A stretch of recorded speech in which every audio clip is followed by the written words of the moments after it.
علم با عمل کوي مزالکی تقوا سرا پام چې دوک نشي پام چې دوک نشي خواهشات د دنیا سرا علم با عمل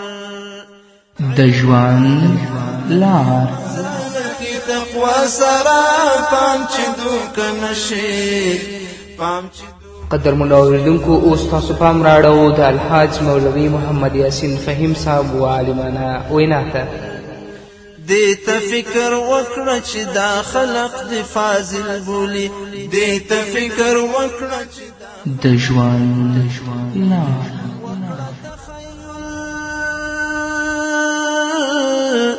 وکړه تخیل ګرانه د خپل نوم د معنا سره پام چې دوک نشي پام چې دوک نشي خواهشات د دنیا سره علم با عمل کوي مزالکی تقوا سره پام چې دوک نشي پام چې دوک نشي خواهشات د دنیا سره علم با عمل بسم الله الرحمن الرحيم الحمد لله رب العالمين حمد الشاكرين الصلاة والسلام على سيد الأنبياء والمرسلين سيدنا ونبينا وشفيعنا ومولانا محمد وعلى آله وأصحابه الطيبين الطاهرين قدرمنو اوریدونکو د ژوند د لارې د خپرونې مینوالو السلام علیکم ورحمة الله وبرکاته ستاسو روغتیا او خوشحالي د پاک رب نه غواړم په دې هیله چې د صحت او عافیت جامې په تن ولرئ او خوشحالي مو په برخه وي دا دی زه محمد یاسین فهیم د ژوند د لارې د خپرونې په وړاندې کولو کې ستاسو په خدمت کې یم زموږ د نننۍ خپرونې موضوع د دردونو نعمت او د پوهې او د خوشحالي لاسته راوړنه درد او علم تل لپاره دا ناوړه نه وي ستا په بدن باندې چې څومره دردونه راځي په تا باندې چې څومره غمونه راځي دا تل لپاره ناوړه نه وي بلکې کله ناکله د یو چا ښه د دردونو په ګاللو کې نغښتي وي دعاګانې او رښتینې تسبیحات له دردمن سره مل وي تاسو وګورئ زده کوونکی د زده کړې په بهیر کې دردونه ګالي چې عالم ورڅخه جوړیږي په پیل کې سوځیږي خو په پای کې رڼا ورکوي شاعر هم په پیل کې ربړیږي کړیږي او د خپل زړه وینې خوري چې کړاوونه یې ګالل لنډه دا چې پر یو اغیزمن ادب باندې بیا دا شاعر واوړي چې مشاعر او زړونه په خوځښت راولي کم زده کوونکی چې په خپله خوښه خپل سره ژوند پیل کړي او د علم په پلټنه کې سختي نه وي ګاللې له بحران او ستونزو سره نه وي مخ شوی دغه ډول زده کوونکی به تل تنبل او لټ وي په علم کې به هیڅ خیر او برکت نه وي دا خبره به هم قدرمنو اوریدونکو تجربې تاسو ته ثابته کړې وي نو که په دنیا کې څومره درد تیروې د درد نه به وروسته الله رب العزت تا ته نعمت درکوي تاسو وګورئ هغه زده کوونکی هغه طالب العلم چې کله د علم په لاره کې قدم دی په دې بهیر کې هغه ډیر دردونه ګالي په پیل کې سوځیږي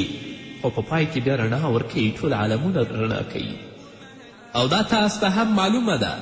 کم شاعر چې ستونزې ونه ګالي او د زړه وینې د کاغذ پر مخ تویې نه کړي شعر او شاعري هم بې خونده وي ځکه چې دغه ډول شاعري له ژبې څخه راوتلې خو له زړه څخه یې سرچینه نه وي اخیستې تر دې هم په لوړه سطحه مثال د هماغو لومړنیو مسلمانانو دی چې د پیغمبري په پلیزه کې ژوند کاوه هغوی د لوی ایمان پاکو زړونو رښتینې لهجې ژورې پوهې خاوندان ول ځکه چې هغوی له حق سره د ملګرتیا په ډګر کې تر بل هر چا زیاتې ربړونې ګاللې وي لکه چې الله رب العزت د هغو مسلمانانو په اړه فرمایي ما کان لأهل المدینة ومن حولهم ما كان لأهل المدينة ومن حولهم من الأعراب أن يتخلفوا عن رسول الله ولا يرغبوا بأنفسهم عن نفسه ذلك بأنهم لا يصيبهم ظمأ ولا نصب ولا مخمصة في سبيل الله ولا يطؤون موطئا يغيظ الكفار ولا ينالون من عدو نيلا إلا كتب لهم به عمل صالح إن الله لا يضيع أجر المحسنين الله رب العزت فرمایي د مدینې اوسیدونکو او د شاوخوا بانډکچیانو ته دا هیڅکله نه ښایي چې د الله پیغمبر یې پریښی او په کور ناست وای، چې دوی د الله پیغمبر پریږدي او دوی په کورونو کې کینی او له هغه نه په بېپروایي سره د خپلو ځانونو په فکر کې شوي وای، ځکه چې داسې به هیڅکله نه وای چې هغوی د الله په کار کې د ولږې تندې او بدني تکلیف څه کړاوونه وګالي او د حق د منکرانو چې کومه لاره بدې شي هغوی پرې ګام واخلي او له کوم دښمن څخه چې له حق سره یې دښمني وي څه غچ واخلي او د هغه په بدل کې هغو ته یو نیک عمل ونې لیکل شي. الله رب العزت فرمایي دوی داسې خلک دي چې دا تکلیفونه دوی ته نه رسیږي مګر الله رب العزت به دوی ته نیک عمل لیکي. دا باوري ده چې الله د نیکانو د خدمت حق نه ضایع کوي، الله به د دوی د خدمت حق ضرور ورکوي. پر دې سربیره نورې داسې بیلګې هم شته چې د لوړو او ژورو په ګاللو یې غوره نوښتونه رامنځته کړي دي. ولکن کره الله انبعاثهم فثبتهم وقیل اقعدوا مع القاعدین. الله وایي د هغو پاڅون له سره د الله خوښ نه و د منافقینو، ځکه خو یې هغوی سست کړل او هغوی ته ویل شول چې کینئ له ناستو سره. هغه واعظ چې د خپل وعظ په دردونو کې ربړیږي د هغه خبرې د زړونو تل ته کینوځي، ځکه چې وعظ یې له درد او علم څخه سرچینه اخیستې وي. نو هر درد او هر کړاو تاسو دا ناوړه مه ګڼئ، دا ځان ته ځانګړي نعمتونه لري. الله رب العزت دې موږ ته د نیکو اعمالو توفیق راکړي.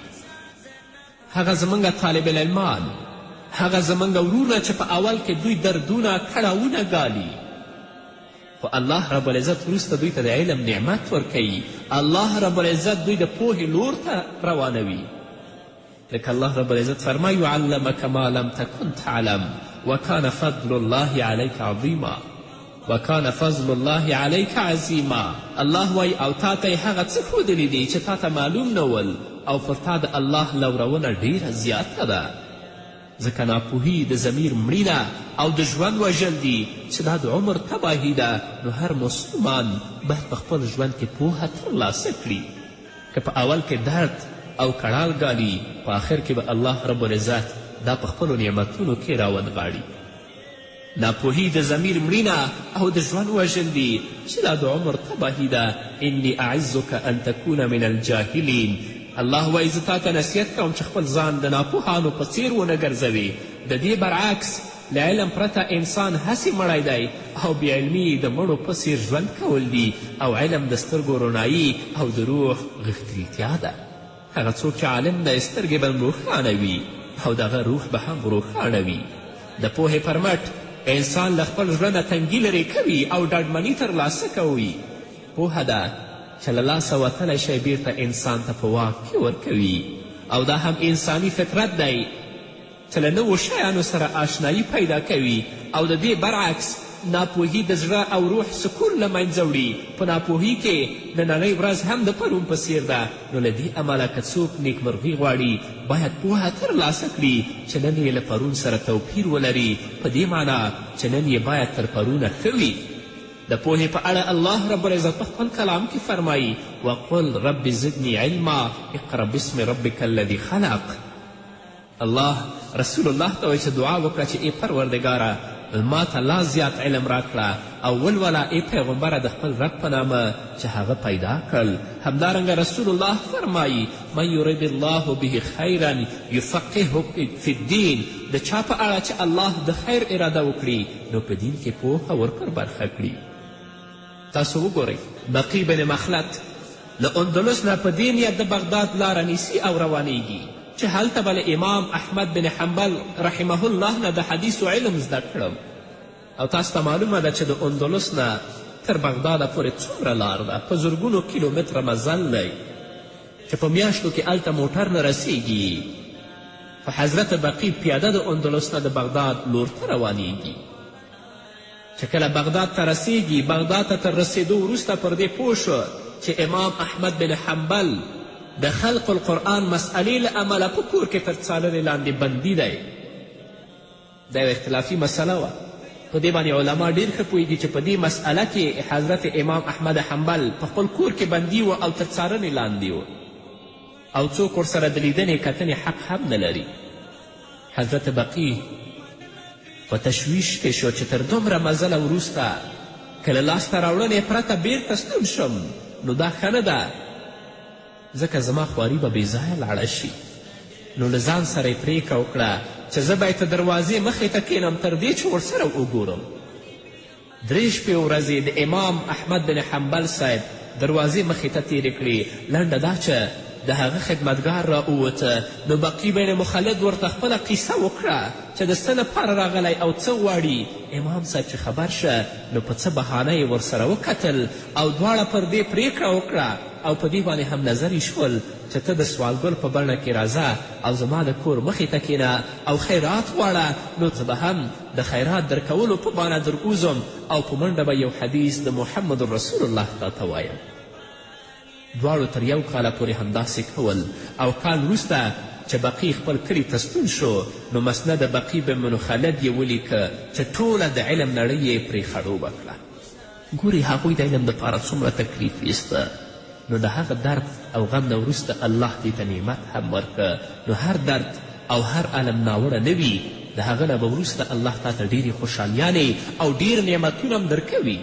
نو د پوهې په راسته راوړلو کې، د علم په راسته راوړلو کې خامخا ستونزې او تکلیفونه شته، هغه وګاله، په هغه باندې زغم او صبر وکړه چې الله تا ته نعمتونه درکړي. نو څومره چې په درد کې ژوند کوې، په غم کې ژوند کې، د خوښي د ترلاسه کولو هنر زده کړه. غم او درد پرېږده، ځکه د زړه خوښي او د زړه ټیکاو له سترو نعمتونو څخه ګڼل کیږي، ځکه چې د زړه خوښي د ذهن ته ثبات او نفس ته ډاډمني وربښي. او هغه څوک چې په غم کې ژوند کوي، هغه څوک چې په غم او په درد کې ژوند کوي، د هغه ذهن به هم ثابت نه وي، د هغه نفس به هم ثابت نه وي. علما ویلي دي چې خوشحالي او خوښي لاسته راوړل یو داسې هنر دی چې هغه زده کړې ته اړتیا لري. څوک چې پر دې هنر باندې وپوهیږي چې خوشحالي څه ډول او څنګه ترلاسه کیږي او ګټه ترې څنګه اخیستل کیږي، نو هله به د ژوند په خوږو باندې پوه شي. نو په دې لړ کې تر ټولو لومړنی اصل دا دی چې انسان باید زغمناک او صابر وي. له مصیبتونو سره د مخ کېدو په صورت کې باید زغم ونه بایلي او نه له خنډونو سره د مقابلې پر مهال د دوزړهتوب ښکار شي، ځکه زړه چې څومره غښتلی او پاک وي نو روح به هم راړون او ځواکمن وي او بیا په زغرده له ستونزو سره مقابله کولی شي. د دې برعکس د فطرت له کړکېچنو سره له مقابلې نه ډارېدل او دوزړهتوب، رنځونه، دردونه او وهمونو ته لاره جوړوي. د مصیبتونو پر مهال وویلا کول او په وړو خبرو هیجاني کېدل، غوسه کېدل او اندېښنې او لا ډېرې ستونزې رامنځته کوي. خو هغه څوک چې د غوسې پر مهال له صبر او زغم څخه کار اخلي، ټولې ستونزې به یې اسانه هواریږي. کله چې یو ځوان له مرګ سره لوبې کولی شي نو د ستونزو او مصیبتونو ګالل ورته اسانه خبره وي. د سرور او خوښي د دښمنانو تګلاره تنګ نظري او د نورو په پرتله یوازې خپل ځان ته ارزښت ورکول دي. الله رب العزت خپلو دښمنانو ته په دې ټکیو کې اشاره کړې. الله فرمایي اهمتهم انفسهم، هغوی ته یوازې همدا خپلې ګټې ارزښت درلود، بل شی ورته ارزښت نه لري. دغه ډول لنډفکري خلک او ځانپالي خلک ټولې ښېګڼې په خپل ځان کې ګوري او نور ټول مخلوق یې تر سترګو کم راځي او د نورو په اړه هیڅ فکر نه کوي او نه د بل لپاره ژوند کوي. یعنې په هر څه کې خپلې ګټې په پام کې نیسي. نو موږ باید یو څه شیبې د بل لپاره هم ژوند وکړو، لږ د بلو ګټو په خاطر د خپلو ګټو قرباني ورکړو، نو هله به سوکاله او له خوښي ډک ژوند ولرو. نو زغم او صبر او عاطفه داسې یو شی دی چې انسان ته خوشحالي او سرور په برخه کوي. راشه دردونه پرېږده او خپل فکر ته واګي واچوه. د خپل فکر خپل سری مه پرېږده او که همداسې خپل سری پرېږدې نو د غمونو دوسیې به درته پرانیزي او له پیدایښت نه تر ننه پورې د ناهیلو ټولې کیسې به درته وکړي. ژوبله ماضي او اندېښمن راتلونکی به دې مخې ته نیغ ودروي چې هغه ستا احساساتو ته په ټوله معنا ټکان ورکوي، نو خپل فکر د یو ګټور عمل په سرته رسولو متمرکزه کړه. وتوکل علی الحی الذي لا یموت، پر هغه الله توکل وکړه چې ژوندی دی او هیڅکله هغه مړ کیدونکی نه دی. او بل دا که غواړي چې له دردونو او غمونو نه خلاص شي، خوشحاله ژوند ولري، نړۍ ته فقط دومره ارزښت ورکړه چې څومره ارزښت لري یا څومره ارزي. دنیا هسې لهو لعب دی، نو له د دنیا نه مخ اړول پکار دي، ځکه چې دا د بیلتانه، سکنۍ او د فجایع او د فحاشیو ناسکه مور ده. د داسې صفت لرونکی څیز دومره د پام وړ کله کیدی شي چې ته د خپل ټول دنیا او د ژوند پام دې ته واړوي. تاسو لیدلي ډېر غټان او ډېر مخکیني خلک چې پراخه خزانې راټولې کړې وې څه شول؟ نه هغوی پاتې دي او نه د هغوی خزانې. همدارنګه د ژوندانه د آدابو په ترڅ کې ویل کیږي چې خوښي او د خوښي لاملونه په هڅه او کوښښ ترلاسه کیدی شي او بیا وروسته طبعي بڼه خپلوي، او د دنیا ژوند یوازې د دې وړ هم نه دی چې هغه ته فقط په تریو تندي وکتلی شي. تیارې خوښي لاسته راوړه، ښه اخلاق لاسته راوړه، بیا به دا خوښي د ستا طبیعت وګرځي، د اخلاق به د ستا طبیعت وګرځي. په دنیا کې کله ناکله یو انسان د بل انسان د مرګ اعلان کوي، په داسې حال کې چې خپله د ده خبر په خپله خپریږي. دا هم حقیقت دی چې د ژوندانه څخه ټول په ټوله د خفګان نښې او اغیزې نشي لرې کولی، ځکه ژوند همداسې پیدا شوی چې په دې کې به څه نه څه خفګان وي. لقد خلقنا الانسان فی کبد انا خلقنا الانسان من نطفة ابشاج نبتلیه. الله په بل ځای کې وایي خلق الموت والحیات لیبلوکم ایکم احسن عملا. په حقیقت کې الله وایي موږ انسان په سختي کې پیدا کړی دی. الله وایي موږ انسان له یوې ګډې شوې نطفې څخه پیدا که چې هغه موږ وازمایو، په هغه باندې امتحان وکړو. الله بیا فرمایي چې مرګ او ژوند د دې لپاره ما پیدا کړي چې تاسې وازمایي، وګوري چې له تاسې څخه کوم یو ډېر ښه عمل کوونکی دی. الله فرمایي الحمدلله الذي اذهب عنا الحزن. د جنتیانو خبر را نقل کوي. جنتیان به په جنت کې وایي چې شکر دی د هغه الله لپاره چې له موږ نه غم او اندېښنه لرې کړه، او دا د دې دلیل دی چې له ټولو غمونو اندېښنو څخه د خلاصون یوازینی کور هغه جنت دی چې هلته ټول په ټول غمونه او اندېښنې پای ته رسېدلی شي. ونزعنا ما فی صدورهم من غل. د هغو په زړونو کې چې د یو بل په خلاف کوم خیرې وي هغه به الله وایي موږ ایسته کړو. نو دنیا واقعا د ربلونو او د غمونو کور دی، د خوشحالي کور چې دی هغه جنت دی، خو انسان باید تل لپاره کوشش وکړي چې هغه خوشحالي او سرور ترلاسه کړي، غمونه پرېږدي. خو بیا هم قدرمنو اوریدونکو مه خفه کیږئ. که تاسو غریب یاستئ خلک ډېر قرضدار دي، که تاسو ګاډۍ نه لرئ خلک پښې نه لري، که تاسو له مصیبتونو سر ټکوئ خلک له کلونو راهیسې په کټ کې پراته دي، که تاسو یو زوی له لاسه ورکړی خلکو ډېر زامن له لاسه ورکړي، بیا هم مه خفه کیږئ، ځکه چې تاسو مسلمان یاست، پر الله او د هغه په رسولانو، د هغو په کتابونو او په ملائکو، په تقدیر او د آخرت په ورځ ایمان لرئ. داسې خلک شته چې د هغه هر څه دروغ ګڼي، الله هم دروغ ګڼي، رسول هم ډېر دروغ ګڼي، کتابونه او ملائک هم دروغ ګڼي، بیا هم مه خفه کیږئ.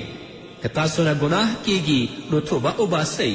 که د بدي مرتکب کیږئ نو استغفار ووایئ، که غلطي وکړئ نو اصلاح یې وکړئ، ځکه چې د الله رحمت پراخه او د توبې دروازې پرانستې دي. بیا هم مه خفه کیږئ، ځکه خفګان اعصاب ټکنې کوي او له سترګو څخه خوبونه وړي. یو شاعر څومره ښه ویلي، څومره مصیبتونه دي چې سړی ورڅخه تنګ شي، له خلاصون یې ناهیلی شي، سره له دې چې له الله سره یې د هواري لاره شته. په کار ده چې په داسې حال کې انسان یوازې یو الله ته خپل ټول پام راواړوي او د دنیا غمونه پرېږدي او تل لپاره په دې کوشش کې اوسیږي چې زه خوشحالي څنګه ترلاسه کړم. نو په دنیا کې قدرمنو اوریدونکو چې په تاسو باندې څومره دردونه راځي، څومره غمونه راځي، تاسو هغه ناوړه مه ګڼئ. ټول دردونه او ټول غمونه ناوړه نه دي. د هغه نه به وروسته الله رب العزت تاسو ته ډېر ښایسته نعمتونه درکوي، لکه څو مثالونه چې ما تاسو ته بیان کړئ. خو تل لپاره په دې کوشش کې اوسئ چې څنګه پوهه ترلاسه کړو، څنګه علم ترلاسه کړو د پوهې او د علم په ترلاسه کولو په بهیر کې چې تاسو ته څومره دردونه کړاوونه رنجونه در رسیږي دا دې تاسو ناهیلې نه کړي ځکه د دې نه وروسته الله رب العزت تاسو ته نعمتونه درکوي طالب العلم که په ابتدا کې سوځي خو په آخر کې بیا ټولو ته رڼا ورکوي او د خپل په ژوند کې د خپل د ژوند په شیبو کې دا کوشش وکړئ چې تاسو د خوشحالي هنر ترلاسه کړئ چې خپل ځان ته خپل کورنۍ ته خپل مور و پلار ته څنګه خوشحالي وروبخو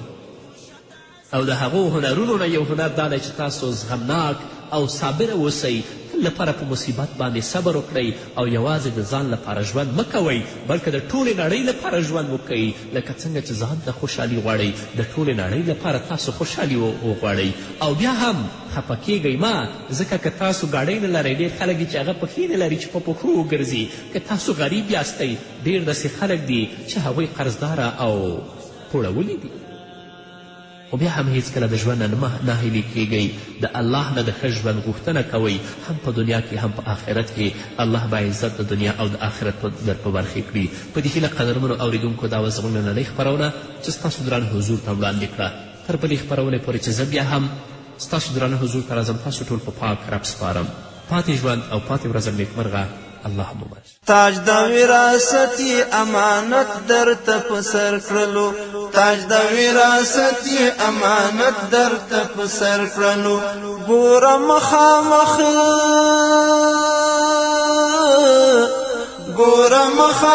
شل عظمي ابتلا سره پام چې دوکه نشي پام چې دوکه نشي خواهشاتو د دنیا سره علم با عمل کوي مزال کی تقوا سره پام چې دوکه نشي خواهشاتو د دنیا سره علم با عمل علم بعمل مثال درخت في ثمرادا علم بعمل مثال درخت في ثمرادا علم بعمل مثال درخت في ثمرادا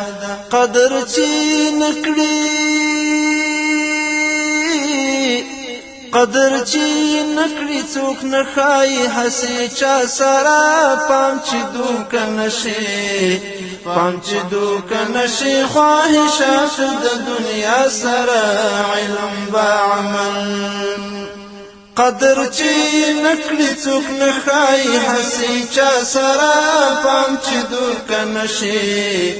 پام چې دوکه نشي خواهشاتو د دنیا سره علم با عمل کوي مزال کی تقوا سره پام چې دوکه نشي خواهشاتو د دنیا سره علم با عمل